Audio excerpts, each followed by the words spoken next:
Morning coffee talk. So I realized that I have a real sickness, which is codependency. When I look back in my life, I'm pretty sure that I've always been in codependent relationships. So I decided that I should start going to Alanon, which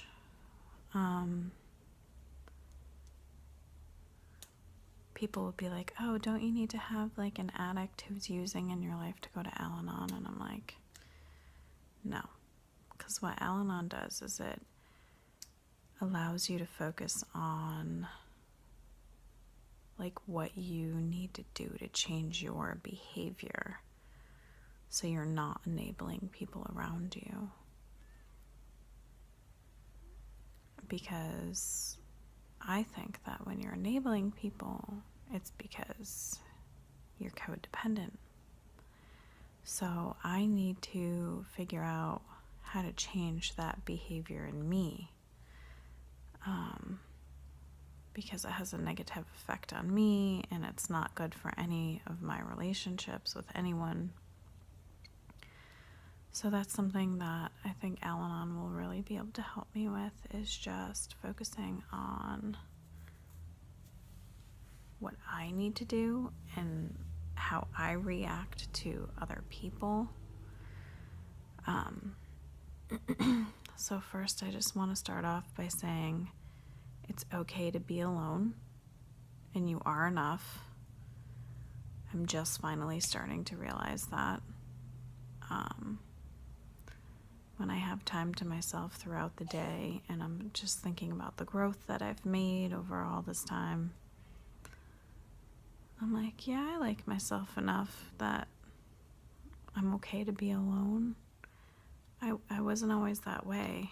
I used to be this person who didn't want to do anything by themselves. In fact, I went through a period of my life where I had social anxiety to a certain extent, where I would literally have to talk to myself for like an hour and a half to make myself go to the grocery store by myself.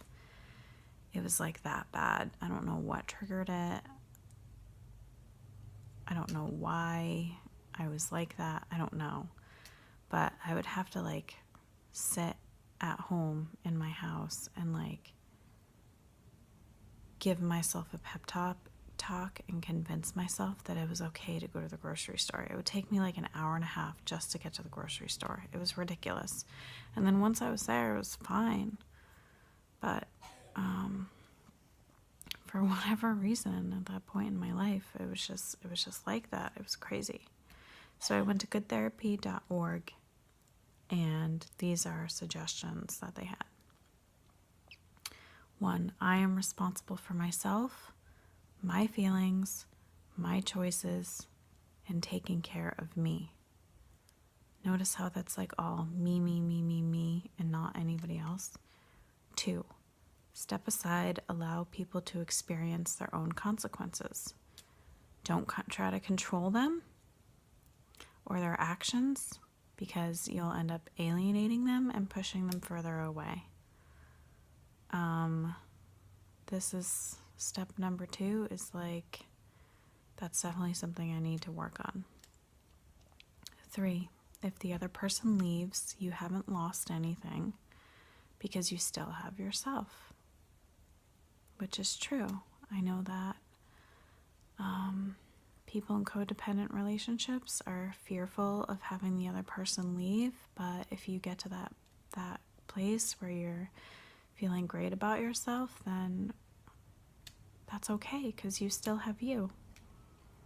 4, your first responsibility is yourself.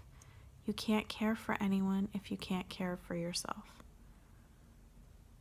This is a huge one, especially if you're a parent.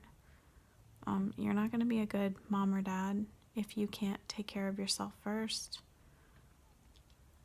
5, you did not cause it. You can't control it. and you can't cure it. You're not the cause of what anybody else is going through. You can't control what anyone else is going through. And you can't fix what anyone else is going through. You can only do you. 6, I have intrinsic value as an individual. You do. 7, it's okay and important to express my feelings in a relationship in a tactful way. So, this being said, when you are in a relationship with somebody, you need to figure out how to communicate effectively together. So if it's not happening, that means you need a third party to come in and give you the tools in order to make that happen. Otherwise, it's so toxic. 8, setting unattainable goals makes me feel inadequate. So a lot of times when we're in codependent relationships, we'll put all of this stuff on ourselves that's just never going to happen. And we do it because it's we want to feel bad that things aren't going the way that we want them to. 9, everyone needs help at times. It takes courage and humility to admit that we need help. Yes, I'm a firm believer in it takes a village, and I don't think it just takes a village to raise a child. I think it takes a village for everybody.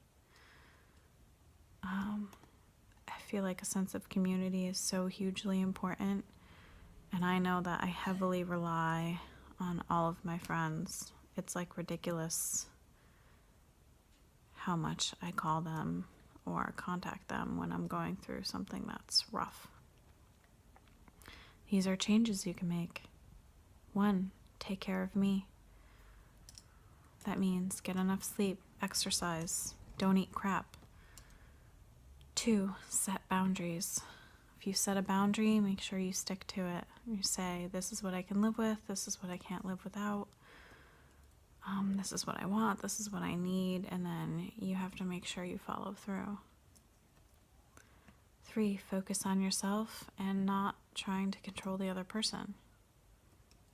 We can't control anybody other than ourselves and what we do. So it's wasted energy. And honestly, it just makes the other person angry. So I know this firsthand. 4, let them take care of themselves. How does helping affect me?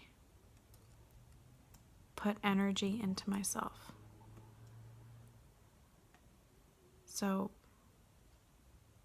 if you're constantly putting your energy into somebody else, all you're doing is depleting yourself. You just have to let people make their own decisions, and whatever comes of that, comes of that. I also went to beliefnet.com. These are some other tips for dealing with codependency. 1, complete yourself. Don't have the other person complete you. So you need to be fully happy with yourself, and you need to have everything going on in your life that's good for you. And you need to have all that happening before you can even be with somebody else. 2, don't be a yes person. Have an opinion and be yourself. The person that you're with fell for you for a reason, so don't let them forget who that person is. Someone's not going to stop loving you because you have an opinion about something. 3, recognize what you bring to the table. 4, date yourself first. You are a priority. Be comfortable in your own skin. 5, The security you have from your own life only works if your motives are true. Meaning, don't go out and do something foolish because you're trying to make the other person jealous or angry. Like, just do what you need to do. And 6, there's no perfect relationships. All couples argue. So, I know that's a huge thing. People don't want to rock the boat. They don't want to have conflict. But, honestly, that happens in every relationship. There's always feelings involved. People's feelings always get hurt. There's no way around it. Finally, HuffPost.com. This is how to be in a relationship if you're both codependent. 1, take time with your friends without your significant others. Go out with your friends. Have your significant other go out with their friends. Do it separately. 2, don't give up your hobbies.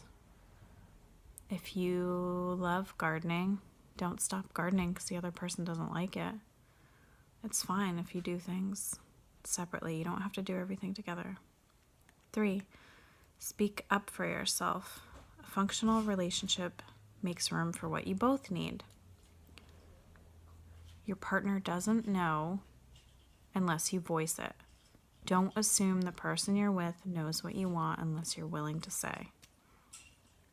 4, map out your own future goals. So this means you can have your own goals. Does that mean that, the person that you're with isn't going to come along for the ride? No.